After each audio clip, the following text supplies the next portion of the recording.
I'm Bill DeFoi, and welcome to the Guide to the Unknown, Destination Unknown, and we've got our tour guide with her GPS and our co-host, Michelle Hubbard. Good to Hi, have Bill. you. Thank you. Great to see you. Good seeing Great to you. see everyone. Thank you for joining us in the unknown. And so we've got our GPS out, and we're going not to the outer limits today, but the upper limits. Oh, that's great. That's great. We truly are, right. I've started seeing in my goal coaching that people will achieve a level of success. And then all of a sudden things start to happen and they get sidetracked and they end up reaching that level again, but there's something they're up knocking against. And this is what my mentor Gay Hendricks calls the upper limit problem, an ULP. And I've got some notes and I'm going to read from them to be sure I stay on track and share with you guys accurate information. But an ULP is like guilt or stress or worry that occurs when we reach the upper limit of happy we feel entitled to. So who is it that's doing the sabotaging and who is it that's placing that ceiling over our Gee, head? let me guess. Ourselves. I'm remembering that Pogo cartoon. That's right. The one that I like to quote where you have Pogo and he's addressing, a general, and he comes up and he salutes and he said, "Sir, we have met the enemy and the enemy is us." And it seems to me that when we hit that stratosphere, that limit, that we're bumping up some kind of resistance that we're bringing upon ourselves. Absolutely. That's exactly what we're talking about today. And what it's really an indication of is that we're growing and evolving in a new way, and we're starting to maybe even live and act and be in a new way. And these familiar patterns and stories that have been there to protect us, they get triggered because they're thinking, okay, this is new territory. We got to make her small again because she may get in trouble, or she's getting too big for her britches, or she may take attention away from someone else. These sorts of fears or concerns come up. So the goal is to spot your ULP so that you can get back into your zone of genius by moving beyond the ULP, get back into your flow of creativity, get back on that forward momentum that you were having. And here's 3 rather familiar patterns of self-sabotage that maybe you will recognize. One is, if I do something good, I punish myself. The second is, if I do something good, I prevent myself. And the third is, if I do something good, I protect myself. And examples of these are something good happens and then I have an accident, or I get sick, and this is one that I have picked up on as one of my ULP moves, my technology breaks down. Some little glitchy thing happens. If something good happens, and I'm trying to prevent it from coming all the way in, this could go back to how do we receive our goodness or rewards or appreciation. I deflect too quickly, like a compliment. "Oh, you look really great too," before the words are even out of the other person's mouth. Or I too quickly return a compliment, or I say a compliment, or I block any appreciation or reward from even being able to come in. "Oh no, it wasn't me, I didn't really do that. That was, just luck, kind of happened that way." And then segueing into how I protect myself by criticism or even imaginary crimes. I really shouldn't have done it that way. I should have done it this way. I did it all wrong. So these are ways that we can immediately take away this expansion or feeling of happy that we may be creating for ourselves. So it's some type of a level of self-talk that we impose upon ourselves to create that barrier. Is that what I'm hearing? Yeah. And it can even be an almost intentional creation of events or circumstances that are going to help keep us small. Because I've noticed that, for example, in December of last year, that's when Heritage Media and Bill DeFoi allowed me to co-host Destination Unknown.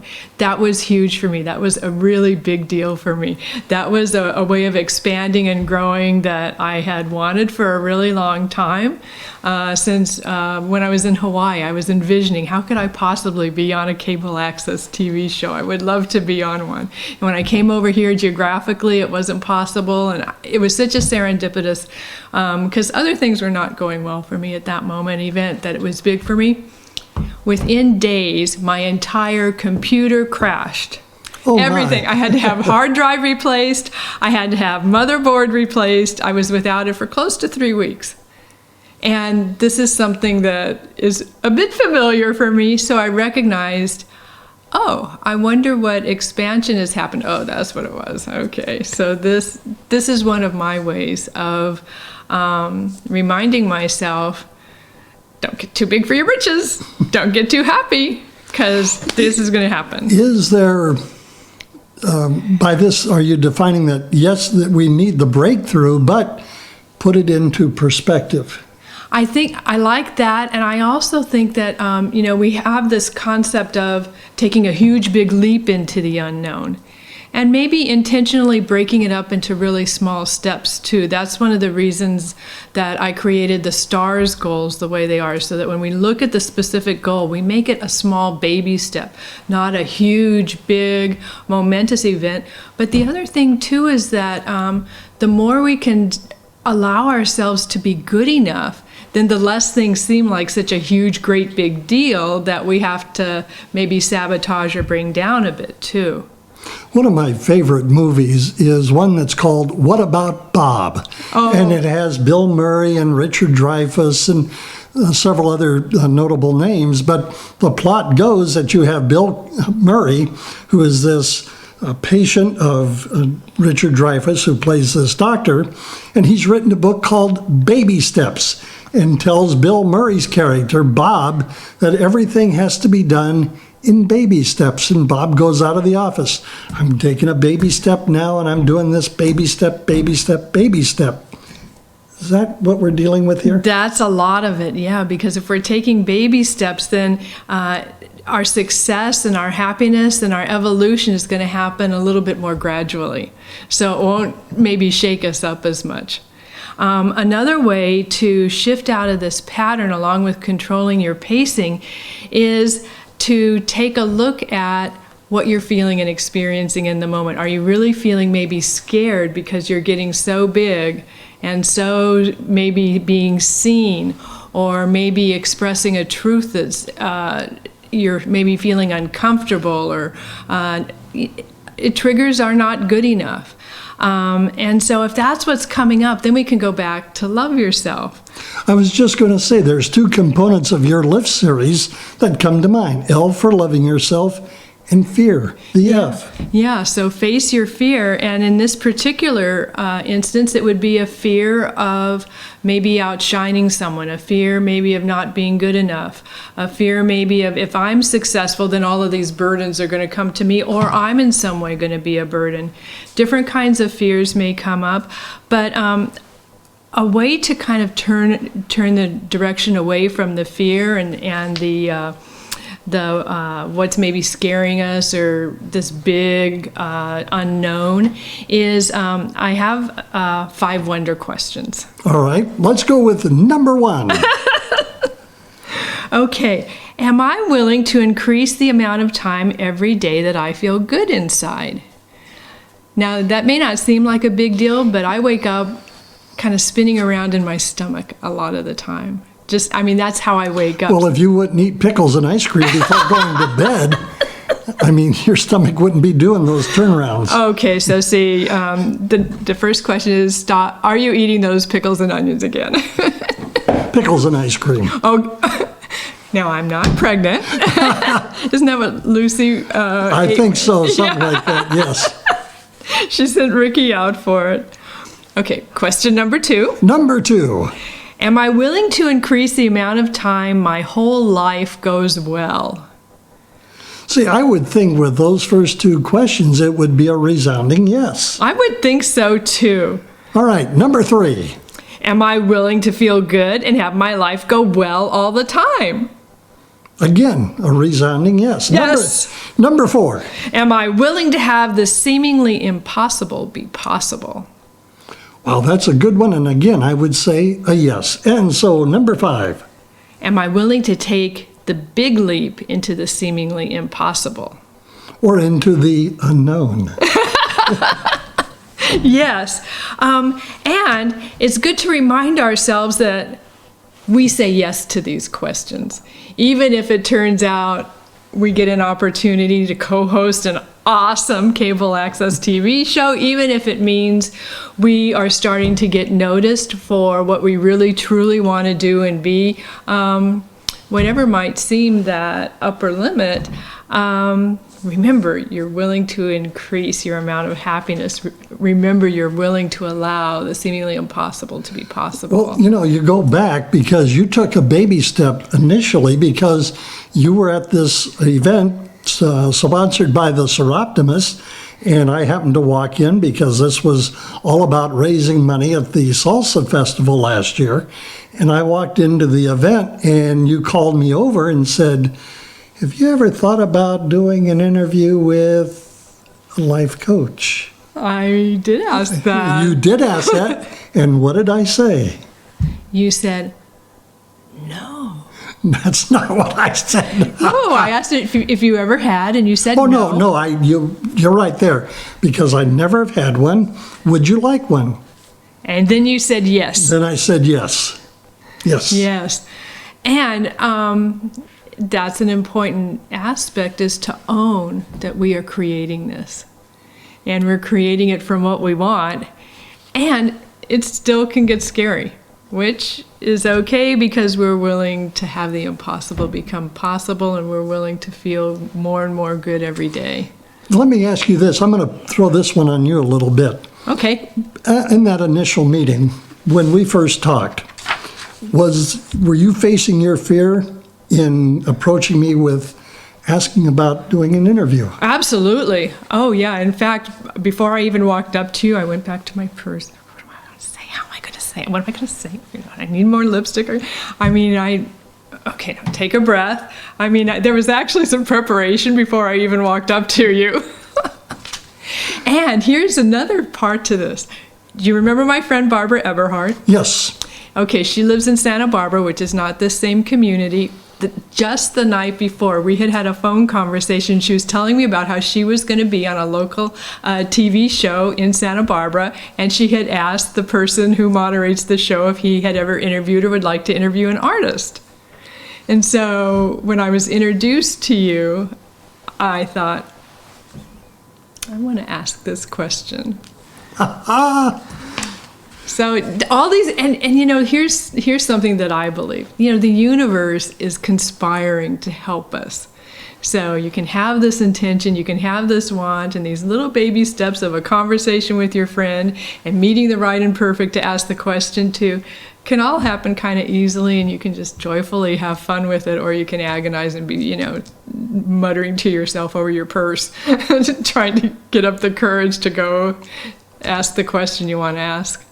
And you asked the question, and here we are several months later, and it's really, I've seen the expansion, and it's been very robust in its expansion, and we're getting into a lot of diverse areas because of that expansion. And because we've become friends, and it's easy to talk to, and that's the surprising part. I thought I was just going to be a couple of minutes on News Junkies, and it evolved into being able to do this show with you. We don't have to know where it's going to end. We don't have to know where it's going to take us. And the surprises are the fun part. Yes, it is. And you bring to the table, and it's your kitchen table, I might add, a lot of great energy that it comes across, and you do so rather naturally. Thank you. And I feel uncomfortable hearing that, and I don't believe that yet. You will. I'm having so much fun. That's the idea. It's all about fun and having a conversation. And we have a camera in front of us and we're inviting people we don't know into it as well, and I feel scared. Well, you and shouldn't feel excited. scared, because the way I look at it, this is just, somebody that's eavesdropping in. It's our friend too. You were the invited eavesdroppers. That's right. Yeah. So it can go all over the place, including maybe we hit an upper limit from time to time, but remember to take a breath, to pause, be with the fear, to face the fear, and to remind yourself that you're willing to grow. And that's what created an opening for this opportunity to happen in the first place. There's a great analogy about a butterfly. Let me give you the analogy. The butterfly is in a cocoon. Before, a caterpillar transforming into a beautiful butterfly. And you will notice that when the butterfly is ready to emerge, that it struggles. It just pushes and, strains against the resistance of the cocoon.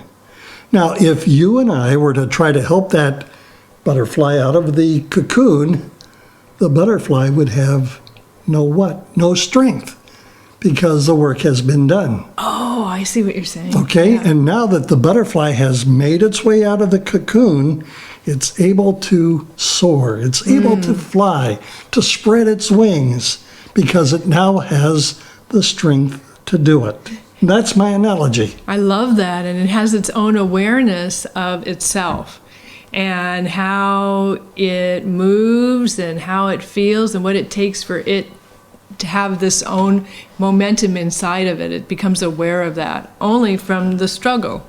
Exactly, and Wow, because that's beautiful. Yeah, there's that struggle and that resistance, and that's quite a bit of a process for that butterfly to emerge from the cocoon. That's beautiful, and I love the word emergence, because in a way that's what we're always doing as we travel in an unknown. What we're doing is we're creating an opportunity to emerge. And there's some struggle in there, and there's some great times in there, and then we come out, and we take a look around, and the next thing we know, we're doing it all over again. Exactly, and so the butterfly hits that resistance and hits that obstacle, and now it's been freed of that obstacle, and it's free to soar. Yeah. And I think it helps, too, to just kind of know that, okay, I feel really happy today, and I may have a technical glitch, or another place I go to is with my allergies. I'll get very allergic and I'll become, not feeling well. This may happen, and you know what? It doesn't have to last as long as it did last time. Just being aware of it and who we are, and maybe just kind of laughing. Yeah, that's me being me again. Well, I know that if I'm about ready to come down with a cold, I notice the scratching in the back of the throat and starts to get a little tender. Well, if I medicate that right away and deal with the soreness in the throat, then I can avoid a major cold. That's what makes awareness so important. And it's the same thing with our emotions and our experiences and our reactions to our experiences, being aware, and then doing whatever medicating through affirmations or questions or noticings or just breathing with are going to help us to be away from the pain. So let's recap a little bit, Okay. if we could, please. Well, sometimes when we're expanding and growing, we may have ways of sabotaging ourselves, and they can look like punishment or prevention or protection. Ultimately, that's what I think they all are trying to do, is protect us.